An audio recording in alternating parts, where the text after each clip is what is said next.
Bien, en este estamos viendo la integración de una escena previa eh, que tiene por objeto mostrar ese escenario futurista. Y pues esto es una experimentación a partir de un recurso, de un elemento ya previamente construido, pero que pues buscaría tener una cierta similitud con lo que se espera. Pero aquí mi interés es mostrar cómo se vería el espacio desde primera persona, teniendo en cuenta que aquí ya no hay un vehículo, sino básicamente lo que hay es un escenario, perdón, hay una representación de la persona, del personaje en primera persona. Acá voy a hacer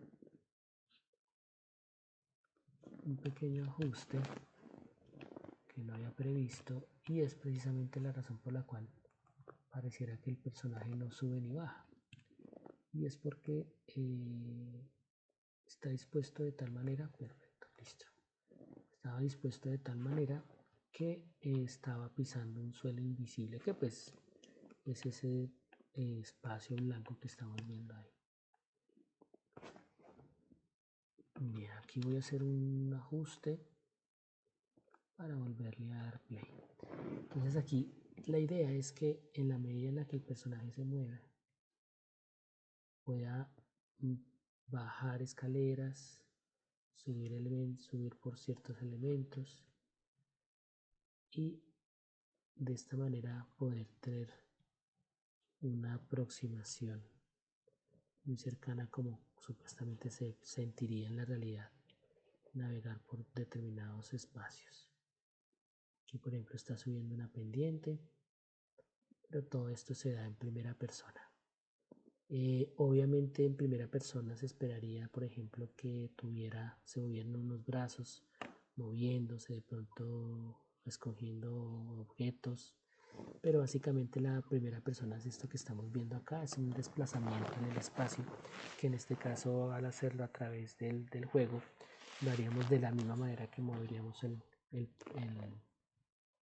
el vehículo como tal. Y aquí la apariencia cambia bastante, la sensación cambia bastante porque pasa de ser una tercera persona a una primera persona. Sin embargo, el objetivo aquí es que de todos modos el espectador se sienta identificado como espectador y jugador en una obra juego.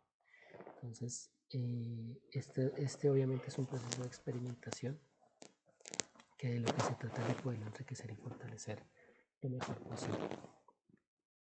Para este video que dejaba al final, esta escena sería la primera desde el punto de vista de la narración, sería el espacio que aparecería por primera vez de primera vez en la historia, y a lo último de la historia, teniendo en cuenta que la persona se sitúa realmente en este momento temporal en el año 2054, una época futura donde muchas cosas en la sociedad han cambiado. El ser humano está excesivamente restringido y limitado a las tecnologías, a tal punto que ya no sale de su casa. Un elemento artificial, un androide, reemplaza su cuerpo, no su inteligencia, pero sí su cuerpo para realizar actividades cotidianas. Entre esas el trabajar, entre esas el salir a un supermercado, de tal manera que su interacción social real es mínima. Y todo esto a través de la realidad virtual en esa instancia. Se recurre a la tecnología de videojuegos precisamente para poder recrear la historia de la mejor manera posible, y al mismo tiempo porque si bien pareciera una contradicción el poder hablar de videojuegos tradicionales y juegos tradicionales a través de la tecnología de videojuegos, precisamente de lo que se trata es de utilizar esta tecnología para reivindicar los juegos del pasado. Esto porque de todos modos la tecnología es algo que pues permanece y permanecerá durante bastante tiempo. Y este resulta no más que un recurso tecnológico, un recurso técnico que facilita contar la historia con el impacto que se pretende, esto por lo que se utilizaría realidad virtual y por lo tanto un esquema de inmersión dentro de estas posibilidades. y porque al ser una historia, al ser la obra una historia videojuego, pues entonces se facilita mucho este proceso precisamente de poder contar una historia desde esta puesta en escena donde el espectador se va a sumergir en la historia, pero también se va a sumergir en un juego. Y es precisamente utilizando este elemento, esta herramienta, la que permitiría poder lograr este propósito. Obviamente hay un aspecto fundamental, y es que ya no es la tecnología como un contradictor, sino como simplemente un medio un medio para un fin muy claro, y es el poder contar una historia relativa a los juegos, y que desde esta narrativa aprendamos a darle la importancia que corresponde. Entonces básicamente de eso se trata. En cuanto a la integración de los diferentes elementos en el motor de videojuegos, en este proceso, una vez se han terminado cada uno de los modelos 3D, básicamente de lo que se trata acá es de poderlos unir al motor, y esto básicamente de lo que se trata es que se importa el archivo, y una vez importado el archivo, el motor reconoce cada uno de sus elementos separados, reconoce también lo que se llaman los materiales, y de esta manera pues podemos insertarlo. Obviamente hay una serie de elementos de caracterizaciones técnicas que se le deben dar al modelo para que se pueda interactuar como lo hemos hecho. Básicamente esta es la manera, el proceso en la que se ha integrado el motor.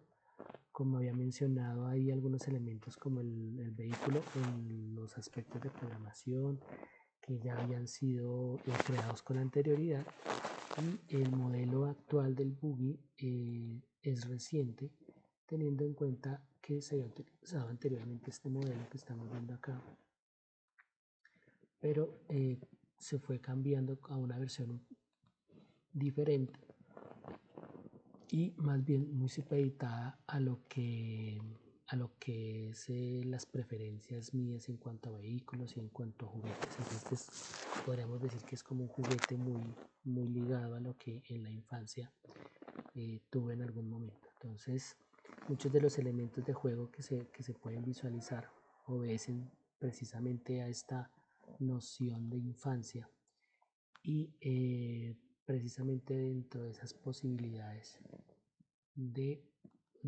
los juguetes está el uso de aquellos que marcaron algún hito, alguna importancia en la infancia, como por ejemplo esto que estamos viendo acá, que es una coca. Voy a ponerlo aquí en la escena simplemente para que lo podamos visualizar, y muy fácilmente, o al menos ponerle un poco eso por aquí.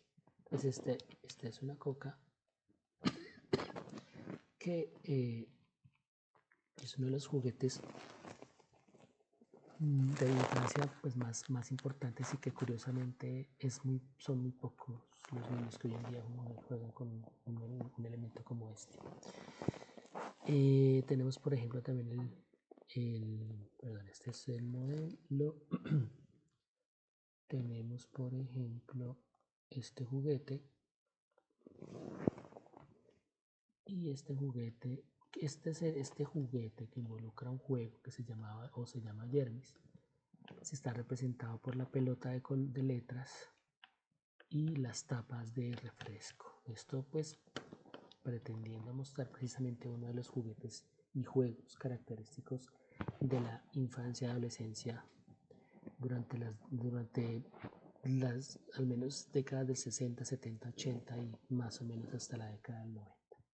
Entonces así termina mi exposición de mi proceso, y espero que haya sido del agrado de todos. Muchas gracias.